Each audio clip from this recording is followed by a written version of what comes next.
So, Nick, what you been up to these days? Nick Walsh here with me. How's everybody doing? Good, good. Famous What have I been up to these days? You got Famous Underground going.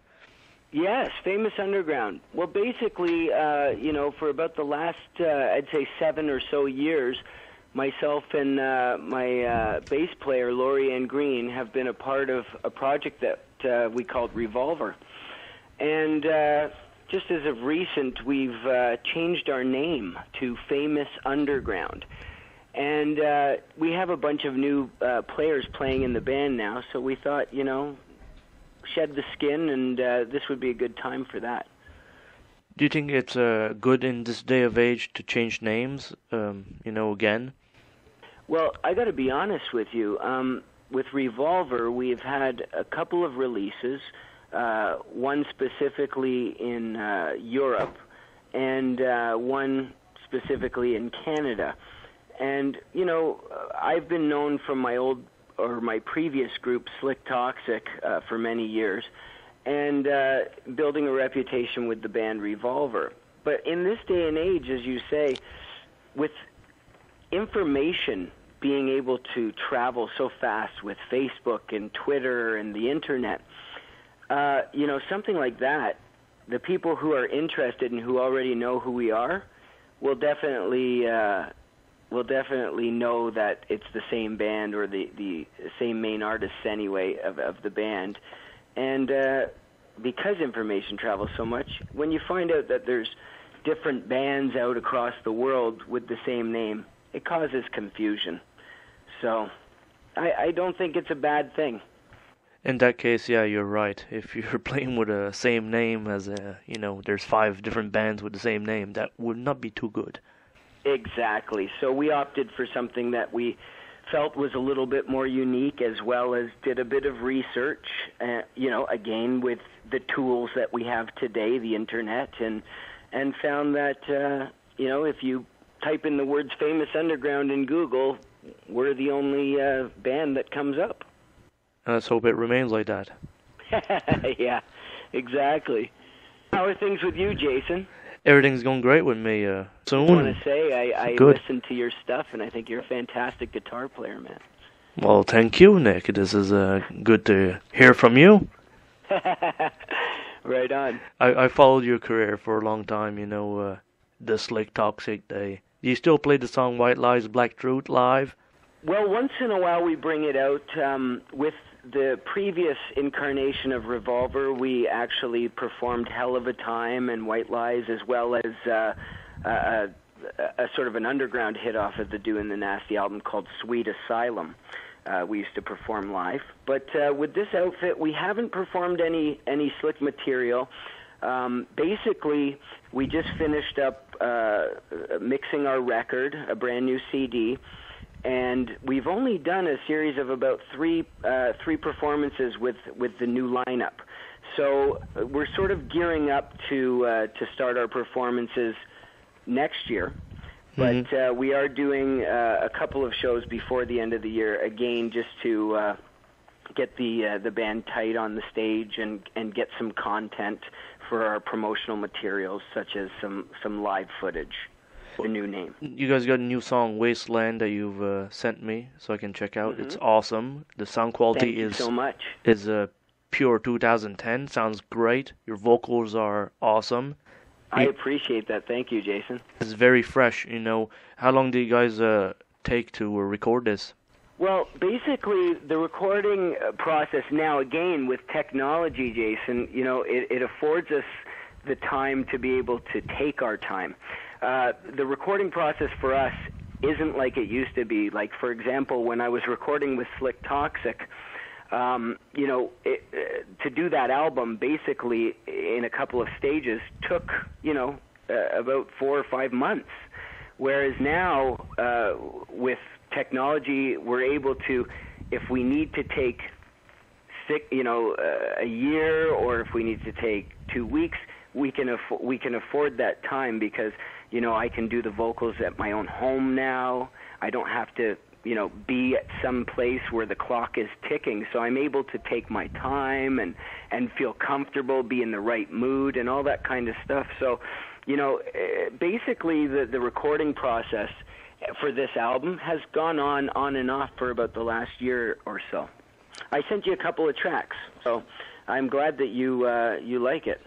Are you going to be preparing like a promo video for Wasteland, let's say? Yes, we were originally planning on doing it at the end of the summer, but some things had changed around. And as I said before, these two performances that we are going to be doing before the end of the year, we're playing one show in Ottawa, and we're doing a show in southwestern Ontario in a town outside of Toronto called Milton.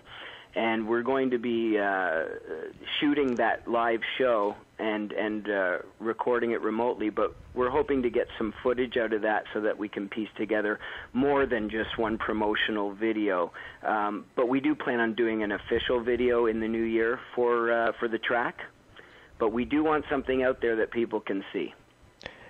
Are you guys shopping this with the media everywhere, like not newspapers, but like magazines and Yes, everything? Actually, myself and my bass player Laurie were just in Germany, and we had done an interview over there with international magazine Brave Words and Bloody Knuckles, and we also are gearing up to gain some reviews from some of the big rock and metal mags over there, such as Rock Hard,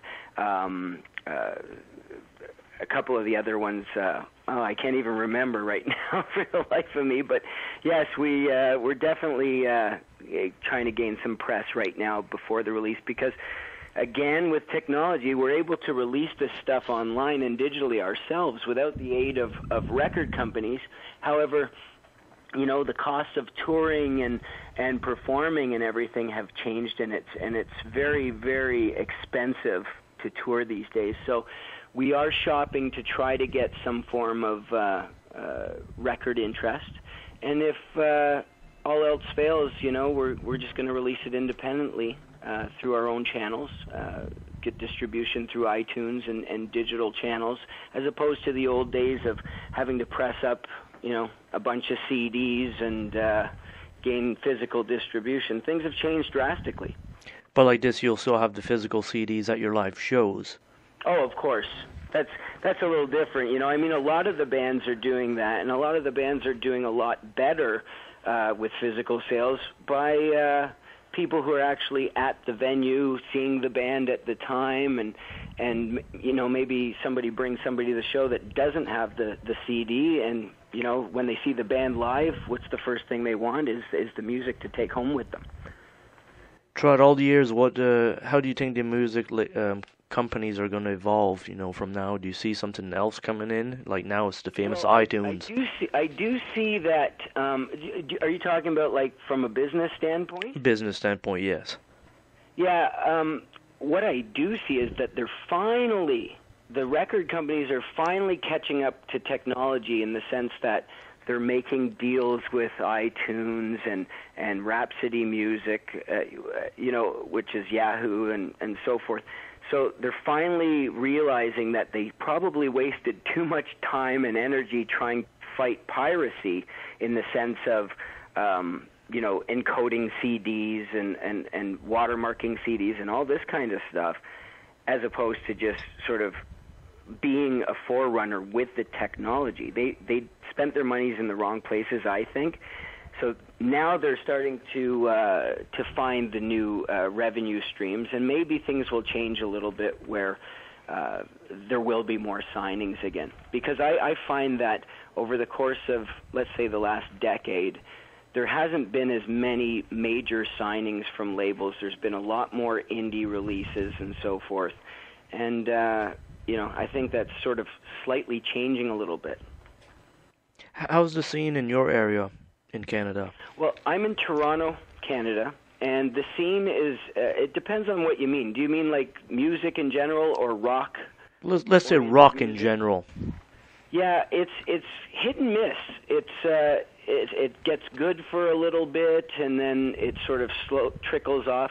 There's been, over the course of the last few years, there's been some times where it seemed like there was going to be a blooming rock scene in Toronto with some good bands coming out, some newer bands, and some seasoned veteran musicians, coming back. And then bands break up. It seems like it's been such a hard thing for bands, as I said, without labels signing and so forth, that, you know, some people just don't have the staying power. So the scene's been hit and miss. It's been great. We've produced some good bands out of here, and then all of a sudden it's like, do you want to go see a band tonight? Well, who's playing? I don't know. There's nobody playing. So how is it where you are? Probably the same. Sometimes we have it, sometimes we don't. Yeah, it comes it's true. And when it's happening, you think, hey, this could be, you know, a very good, strong, vibrant music scene or rock scene, and then you wonder, where did it go? It was just here last week. It comes in, you know, big packs. Wow, they're gonna, you know, have 5 bands coming, you know, week to week, and all of a sudden, you know, 6 months there's no bands anymore. Well, I think for me anyway, because I was part of a movement in the early 90s, late 80s in Toronto where, excuse me, we had great clubs, famous clubs like Rock and Roll Heaven and the Gasworks. The Gasworks, which Mike Myers actually immortalized in his movie Wayne's World. But we had these great clubs and a great scene, and I just find that there isn't the places to play anymore, and the places that we do have, the bands or the promoters aren't making it an event.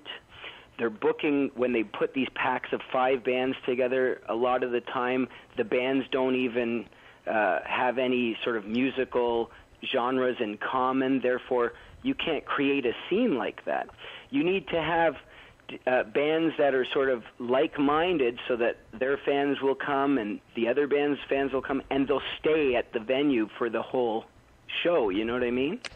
I don't know if it's like that where you are, where one band comes on and they're a metal band, then the next band is it's a DJ or a country act, or you can't do that. You know, in order to create a vibrant scene, everybody has to have the same sort of common theme, and then the people will stick around. For sure, and then sell more merchandise, etc. Exactly. You know, which helps musicians. Oh, for sure. I mean, again, in the day and age without all the support of record companies, musicians need to get it anywhere they can. And for the most part, a lot of the bands who are out there pounding it hard in a club circuit, the money's just going back into them making a new record, you know?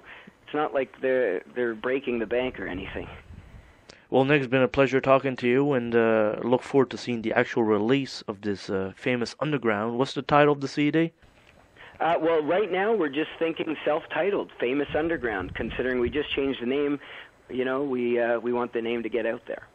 Cool. Sounds good. All right, Jason. Well, thank you very, very much for this. You're welcome.